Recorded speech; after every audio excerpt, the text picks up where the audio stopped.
Principal Diaz, teachers, parents, graduates, good afternoon.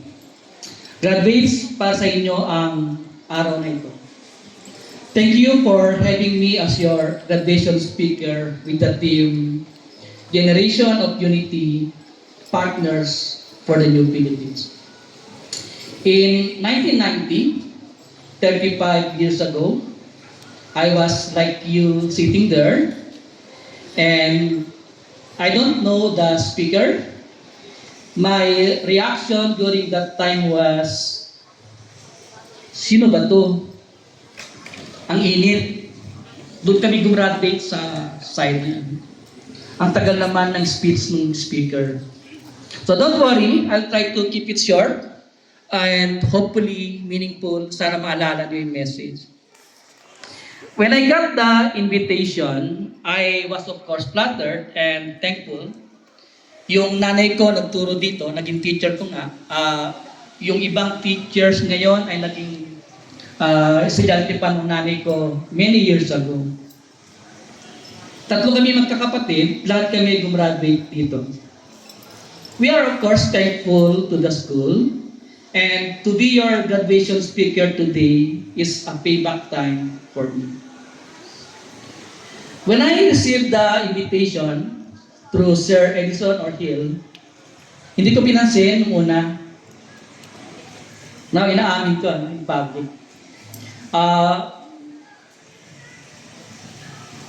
Nagduda ako sa text. Fake news ba ito? Bakit ako? For the record, hindi naman ako class valedictorian. Hindi din ako salutatorian. Wala din ako sa top 10. At hindi naman ako politiko. I don't have powers.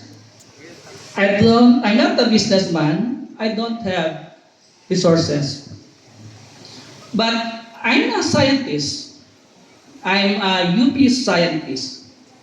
Maybe the school saw something in me. Konting balik tanaw during my high school days here, hindi ko na nga makilala yung campus. Just like any high school students, I have my moments of kapilyuhan. Practical arts class ni Sir Mar Mamangon, sana kilala nyo pa. Nagle-lecture siya, gumawa ko ng eroplanong papel, pinalipad ko, hoping na hindi niya mahuhuli. Nahuli niya. Siyempre nagalit si Sir. That was my second year high school. English class, ito hindi ko maalala honestly kung under kay Ma'am Feli Sebastian or kay Ma'am Fe Labarda. Nag-recite yung aking kaklase. Pagkatapos niya mag-recite, hinila ko yung upuan. Pag-upo niya, nahulog siya. Galit na galit siya sa akin. Gusto niya ako sapakin. Tumakbo ako. Tumakbo din siya. Mabilis ako tumakbo. Mabilis din siya ako nangahabol. Sakto, try out ng entrance. Nakita kami ni Sir Romy Manluco and Sir Gil Pascual. Akala, nagta-try out kami for track and field. Parang joke, no? Pero totoo siya nangyari. Nung 4th year na kami, pumasok kami, nakainom. Yung tatlo ay nasa bote ng soft drinks. Ito yung klase ni Ma'am Andres. Tanda-tanda ko yon. Tatlo kaming anak ng teacher sa klase. Actually, we are expecting to be reprimanded or possibly to be suspended. Nahuli kami. Pero dahil anak kami ng teachers, quote and quote, during that time, medyo nakalusot kami. Marami kaming sakit ng ulo na naibigay sa administrators during that time. Pero, heto ako ngayon, gumraduate. Palakpakan naman, gumraduate ako. Madam Principal, Madam Teachers, pinapalakpakan ako dahil graduate ako. Sana hindi ako pinapalakpakan dahil saktan ko. Hindi ako makatingin sa mga teacher sa likod ko. Buti na nasa likod ako. Hindi ko alam kung sa punto na ito, nagsisisi na ba sila na ako ang inibitahan. So, tanong ko ulit, bakit ako? After college, nag-apply ako sa Universidad ng Pilipinas, Diliman as a research associate in the Marine Science Institute. Marine Science, wala namang dagat sa Nueva Ecija. Pero gusto ko talaga na maging scientist. And I have to learn to adapt and survive. Mahirap bang makapasok sa UP? UP is the top school in the university. At some point, siya ang top school sa Southeast Asia and considered top sa Asia during that time. Mahirap makapasok, pero I would encourage you to try your luck at pumasok sa UP. Kung mahirap pumasok, mas mahirap makalabas. So kung may kumapit sa UP, matutuwa ka talaga nung naging part siya ng buhay mo. Nung naging part ako ng UP, I imbibe and live the mantra, honor, and excellence. I am fortunate to have excellent mentors, top-notch, world-class scientists na nasa UP Diliman. Then I pursued Master of Science in Environmental Science in UP Diliman. Doon ako nag-specialize ng mangrove ecology. Then I pursued my doctorate, my PhD in Biological Sciences in the University of Queensland in Australia. Along the way, I was always patient, cooperative, and willing to learn. I was able to publish papers. Most of it were cited internationally and some at national level. Through my works, through my publications, I received several invitations like this, magsalita sa mga conferences, sa mga meetings. And because of those invitations, nakatravel ako sa Pilipinas, nakatravel ako sa iba't ibang bansa, libre. Something that I cannot afford to buy tickets. But because of my dedication and my research, I was able to come up with free travel. Looking back, and look at me, ako na nagpalipad ng eroplanong papel, ako na muntik na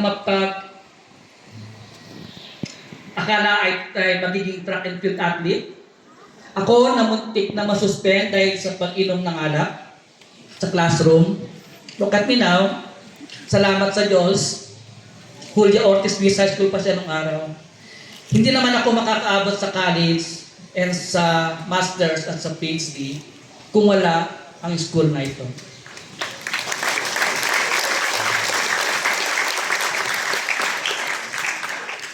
Pero hindi ko siya ginawa mag-isa. My message to you, shall I say, a challenge to you, is to be successful. There is no playbook for success. Sure, there are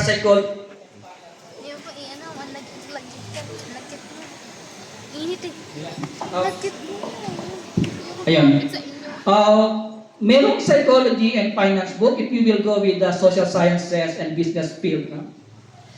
Pero for me, there's no clear-cut playbook for success. You have to learn to adapt and survive on a day-to-day basis. So my challenge to you, 1, know who you are. Sino ka? Recognize your strengths and weaknesses. Pag nakilala mo kung sino ka, what do you have, what you don't have. Ano ang gusto mong gawin? Ano ang gusto mong maging? In my case, as early as 5 years old, alam ko, gusto kong maging scientist. So know who you are. Second, build your dream. Kung alam mo kung sino ka, you have to build your dream. Tanong, paano mangarap? Sagot, draw inspirations. During my time, in terms of sports, Larry Legend, called Larry Bird, and then eventually Michael Jordan. Those are the leaders those demonstrated excellence in sports during that time. Your time, you have a tennis player, a teenager, Alex Ayala. Pag siya nag-inspiration nyo, baka sumakses din kayo. For me, ang aking idolo ay si Andres Bonifacio because of the mantra, pag-ibig sa tinabuang lupa. Along the way, I admire the wisdom and services of Senator Rene Sagisag, Senator Raul Roco, Mayor Jesse Robredo for good governance. One politician stand out for me. This is Senator Juan Flavier. He brings the program Doctor to the Barrio, bringing the best of the best Filipino doctors to the countryside, serving the people. And of course, in my field, I admire the scientists who works not just for their science, but developing science that will help for the people. Kayo, sino o ano ang inspirasyon ninyo? Closer to home, my inspiration are of course my parents. Nung una, hindi ko ginustong maging guro. Teacher nga yung nanay ko eh. Alam niyo yung routine ng teacher, gagawa ng lessons plan, gagawa ng quiz, gagawa ng exam, mag-i-score, gagawa ng lesson plan, may attend na seminar, madaming activities. The salary is not commensurate to their activities. The salary is not commensurate to their sacrifices. Love your teachers. Remember your teachers. They treated you as their own. They cared for you. Since the start, tinuruan tayo ng sistema, pasensya, at tiyaga. Yung nakita ko sa nanay ko, I used those lessons of who I eventually became a teacher now. Initially with Ateneo de Manila University and now at UP Diliman. No, know who you are, build your dream. When you build your dream, nangarap ka na eh. Tumaya ka na. When you have your dream, gawin mo ano yung pangarap mo. Magtiyaga, maging matapang, lumaban, huwag matakot. Lesson number 4, learn lessons. Along the way, kinilala mo sarili mo, nangarap ka, lumaban ka, but you have to draw and learn lessons along the way. Recognize your weaknesses, recognize your strengths, but recognize too your small wins. Look at the bigger picture. Every small wins contribute to your overall dream. Now, number 5, recalibrate and reassess your dream. Build your dream. Life is a cycle and it is a continuous learning process. You have to be adaptive and resilient. Know who you are, build your dream, implement your dream, learn lessons, recalibrate. Paulit-ulit lang yan, gawin nyo siya araw-araw. Sa pagwawakas, balikan natin ang tema, Generation of Unity, Partners for the New Philippines. Wala akong duda, you will be having a successful career soon. Let's unite and be partners for the New Philippines. Pero, hindi ako sasama sa inyo kung kayo ay propagator ng fake news. Hindi rin ako sasama sa inyo kung ang inspirasyon nyo ay hindi nakakatulong sa bayan. Subalit, kasama nyo ako sa pagpapaunlad ng bayan. Maging mapanuri, maging maalam, makialam, serve the people. Batch 2025, pagbati muli.